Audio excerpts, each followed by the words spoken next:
Assalamualaikum. Melanjut cerita soal bounded rationality ya. Manusia itu cenderung cari jalan tengah. Dan itu tuh mendasar, agak gemblung juga. Mestinya kan yang dicari itu yang paling optimal. Tapi realitanya tuh enggak.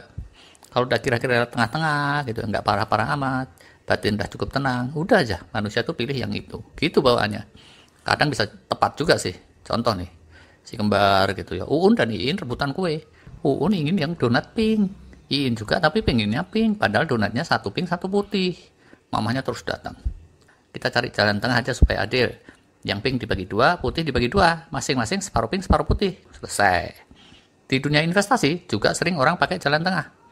Ingin gainnya maksimum di satu sisi, di sisi lain ingin resikonya minimum. Nah, ya udah, akhirnya 80% dana ditempatkan di instrumen yang resiko minimal, 20% sisanya di instrumen yang potensi gainnya besar. Nah, dari dua contoh itu dan yang semacam itu, terus timbul anggapan, kalau menggunakan jalan tengah, itu tuh bijak untuk mendapatkan solusi elegan. Padahal belum tentu. Kenapa belum tentu? Pertamanya, seringkali jalan tengah itu nggak ada. Ibu kota gitu mau dipindahin ke bla bla bla. Karena alasannya, lokasinya itu di tengah-tengah negeri. Oh, please. Tengah-tengahnya itu berdasar apa? Berdasar sebaran penduduk, berdasar sebaran GDP, berdasar sebaran sumber alam, berdasar sebaran trafik perjalanan udara, perjalanan laut, atau berdasar peta buta. Nah, itu titik tengahnya beda-beda. Nah, kalau terus peta buta yang dipakai patokan, dagelan ini, waduh. Tapi kalau contohnya ke sono, ini bisa ada yang tersinggung dia. Sorry. Kita pakai contohnya Mbak Suliem aja, waktu ke salon. Dia ditawari dua model. Cukur pendek cepat, atau mau model panjang terurai. Masing-masing ada plus minusnya. Suliem jadi bingung. Ya gimana ya? Ya udahlah, potong pendek aja tapi pendeknya yang panjang gitu. Bisa nggak? Pendek yang panjang gitu piye, Mbak? Bingung aku, wes. Mbak, mbuh sampean cukur dhewe ae. Lah, begitulah, ambil jalan tengah itu belum tentu bijak. Karena pertama itu tadi, jalan tengah itu belum tentu ada. Yang keduanya, untuk beberapa hal seringkali kita harus tegas. Nggak boleh nanggung. Kalau kiri ya kiri, kanan ya kanan. Kalau iya ya iya, kalau enggak ya enggak. Kalau diantaranya itu membingungkan, bukan solusi. Lantas, apakah jalan tengah hanya dipilih saat alternatif-alternatif bisa dikombinasikan, sehingga didapat best of both worlds? Ya belum tentu juga. Bisa pun dikombinasikan, seringkali malah tidak optimal. Balap motor GP gitu.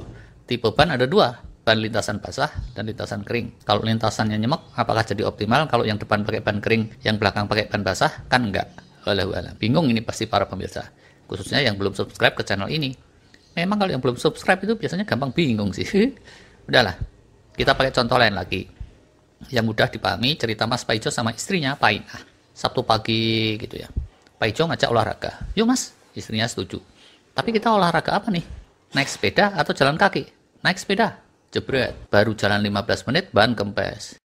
Habis masih ngajaknya naik sepeda. Jadi aja gini, kalau paginya panas terik kayak gini, mestinya kita jalan kaki.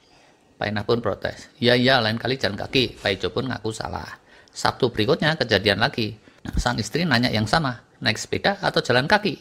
Kali ini jalan kaki aja. Paijo pun bikin keputusan seperti itu. Biur, baru 15 menit jalan kaki, mereka berdua kecebur empang. Habis masih ngajaknya jalan kaki. Harusnya mas, kalau malamnya hujan kita naik sepeda, lewat jalan yang kering. Salah lagi, Paijo pun tepok jidat. Sabtu berikutnya kejadian lagi. Sang istri menanyakan hal yang sama.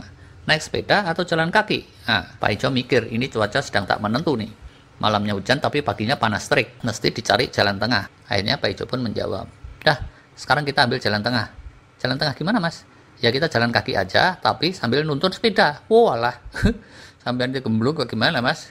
Ujungnya suami istri itu pun malah jadi berantem. Loh, jadi kapan dong kalau gitu kita bisa cari jalan tengah? Semuanya itu situasional. Untuk situasi tertentu kita mesti pakai pilihan di salah satu ekstrem, dan keadaan lain kita bisa milih jalan tengah. Kesempatan lain lagi, kita kombinasikan beberapa alternatif.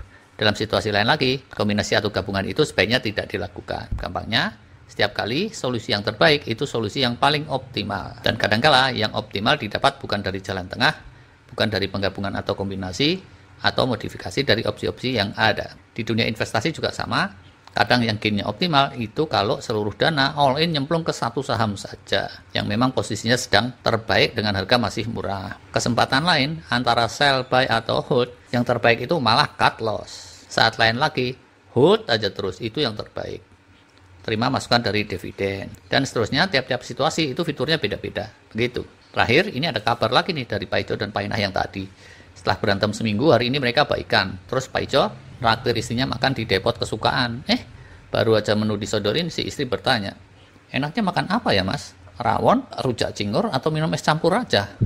Gampang, kamu pesen aja tiga-tiganya, itu kan kesukaan kamu semua, kata Pak Ijo nyamber. Kalau tiga-tiganya itu porsinya jumbo semua mas, kamu senang ya? Kalau istrinya terus jadi gimblah-gimblah, Pak Enah melotot. Ya pakai akal dong, Pak Ijo pun segera mengamati situasi. Pakai akal gimana? Sang istri nyecer lagi.